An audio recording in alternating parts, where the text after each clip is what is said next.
I'm Faith Titilawo. I'm 16 years old. My relationship to my partner is we met during a workshop and I was inspired by her. My name is Kele Nkhereanye. You could call me Kele for short. I am 48 years old. Today's date is the 8th of December 2012. We are at East New York. My favorite place to be, and my relationship with Faith is I met her at East New York Farm as one of the youth, and I'm really excited that we have this opportunity to share. I was born and raised in Lesotho, Southern Africa. It's a small country landlocked by South Africa. I went to school in Lesotho until I came to this country. When I was 13 years old, I was raised by my grandmother, who is the person who raised me and gave me the values that kept me alive, in a sense that I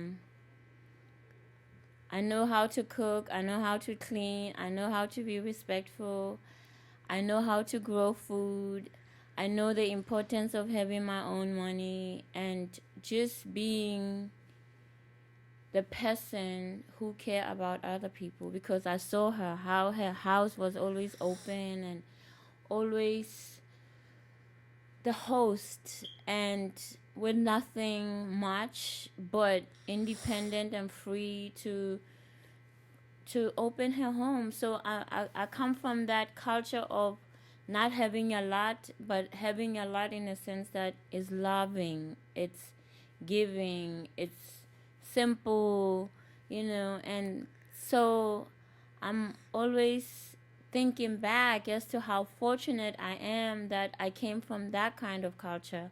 And I'm here in New York where I'm constantly evaluating and comparing and saying, I'm happy that I have two cultures to sort of like live by, and one shaped my values. One is continuing to give me possibilities. I don't miss anything. I just miss the freedom to play with, to have community, to my relatives, because he is basically my mother and my brothers and sisters, so I don't have other extended family.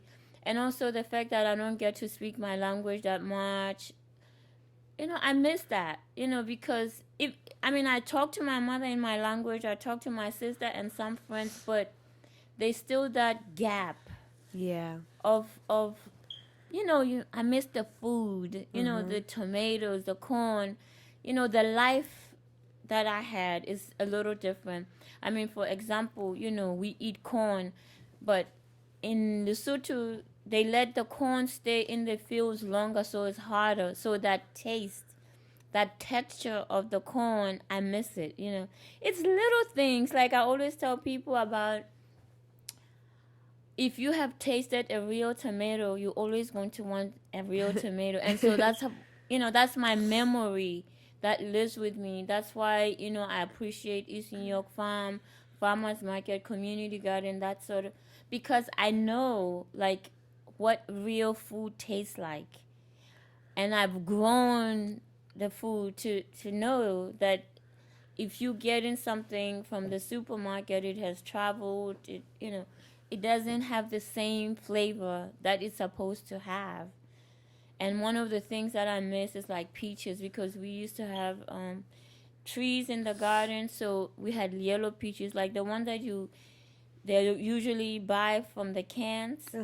We grew them. I used to help my grandmother can, and it used to be like this major production of cooking, making the syrup, and it would be a whole lot of peeling the peaches. So they're just some things that I'll always remember and I'll miss because I don't have them here.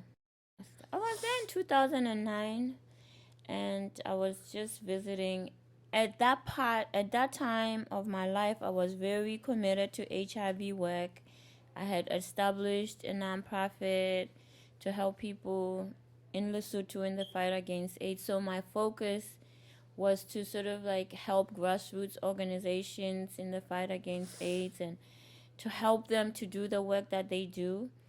And that's the reason why I was there. And it has been enriching experience to know that people wherever they are, they have their struggles, but they have a way of coping with whatever they have to cope with. And part of the reason why I was called to do that work then is that I felt like people don't know what Basotho, people from my country are called Yeah. Basotho, how they are coping in the fight against AIDS.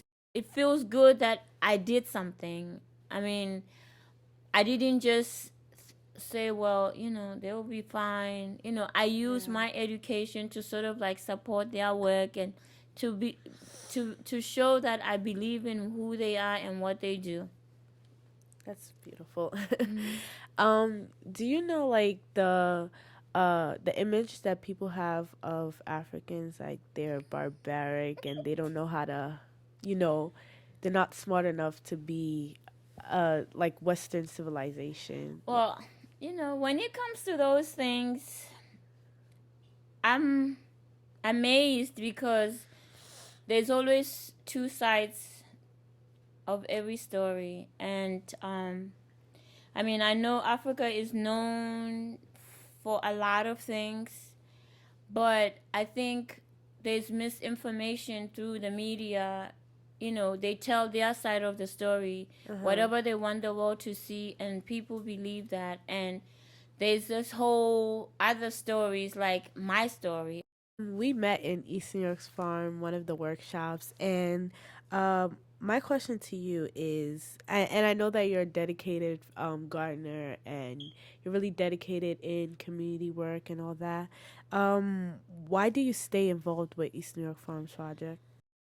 Being in East New York, not only it makes me feel like I'm in Africa on some level, more than that is the fact that I can get dirty. I can use the gardens. I can volunteer, and East New York Farm has given me opportunities to go to conferences, to take workshops locally.